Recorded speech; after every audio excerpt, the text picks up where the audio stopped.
Kaisang Pangarep kembali membuat netizen geram lantaran ia memakai rompi hitam bertuliskan Putra Mulyono yang dipakainya saat belusukan di Kecamatan Jambe, Kabupaten Tangerang. Kaisang dianggap punya muka tembok dengan nekat memakai rompi Putra Mulyono dan gambar siluet mirip Jokowi itu. Nama Mulyono sendiri belakangan kerap digunakan masyarakat untuk mengkritik kebijakan-kebijakan Presiden Jokowi yang dianggap syarat akan kepentingan. Nama kecil Jokowi itu menjadi viral seiring ramainya aksi penolakan terhadap revisi Undang-Undang Pilkada atau upaya mengawal putusan MK beberapa waktu lalu.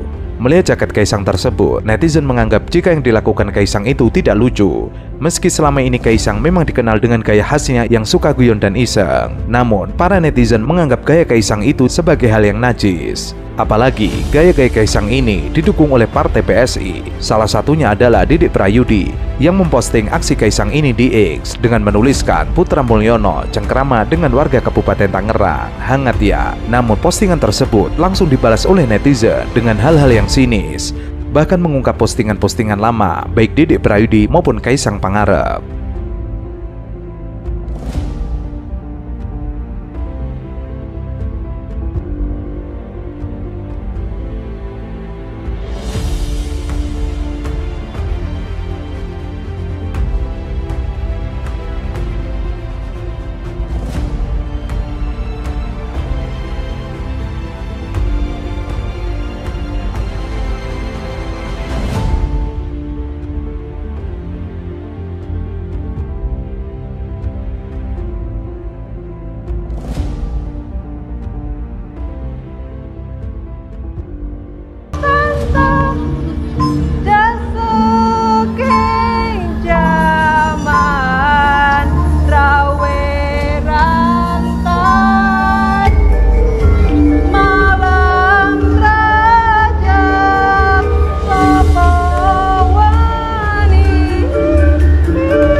Menyerukan untuk seluruh kader PSI pakai deodoran.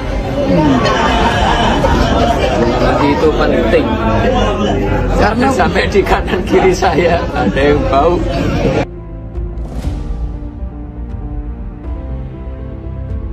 Rizky Bilar diduga menyindir anak bungsu sekaligus menantu Presiden Jokowi, Kaisang Pangarep dan Erina Gudono melalui sebuah cuitan di X pada Jumat kemarin.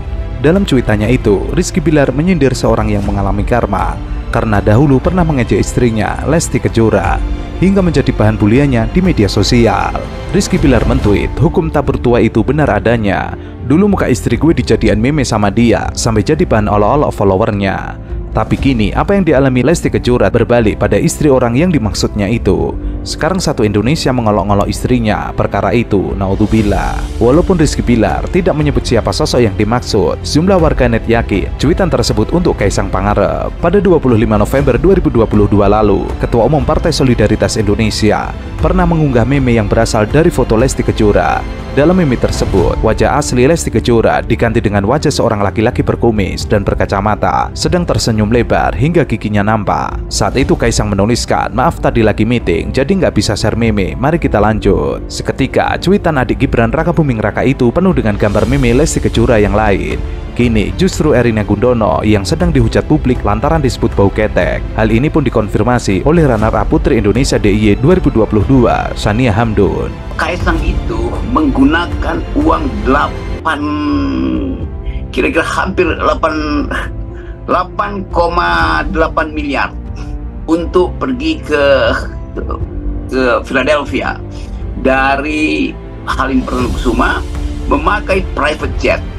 Jadi terlihat di situ bagaimana anak-anak muda ini mulai mengolok-olok bahwa ternyata di tengah-tengah keributan soal konstitusi, anak muda yang lain itu pergi ke lalu berfoto-foto di Rodeo Street itu yang isinya adalah barang-barang mewah di situ, dan mulai dianalisis bahwa ternyata dia, Kaisang ini, pergi memakai jet Gulfstream itu yang kalau harga sewanya itu dari Halim sampai ke Amerika itu 8,9 miliar.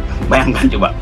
Pengamat politik Rocky Gerung mengucapkan terima kasih kepada Ketua Umum Golkar Bahlil Lahadalia karena mengkonkretkan siapa musuh rakyat sebenarnya? Rocky Gerung menyoroti pidato Ketua Umum Partai Golkar, Bahlil Lahadalia di Munas Golkar. Ia menilai Bahlil telah menunjukkan kepada rakyat Indonesia siapakah Raja Jawa, yaitu Jokowi. Nah, itu yang kemudian disempurnakan oleh keterangan dari Bahlil bahwa ada seseorang yang disebut sebagai Raja Jawa.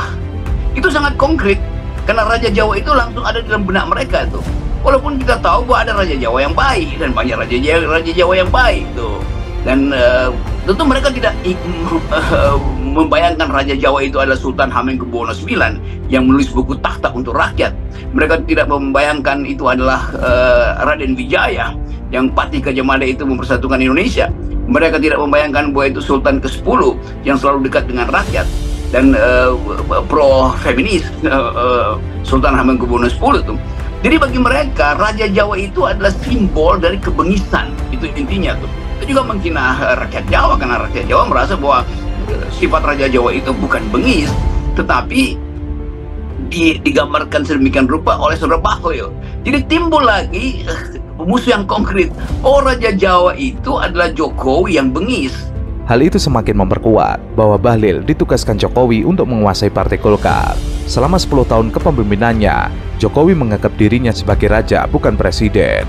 Namun, ia bukanlah sosok raja yang baik, tapi raja yang bengis, seperti yang digambarkan oleh Bahlil sendiri.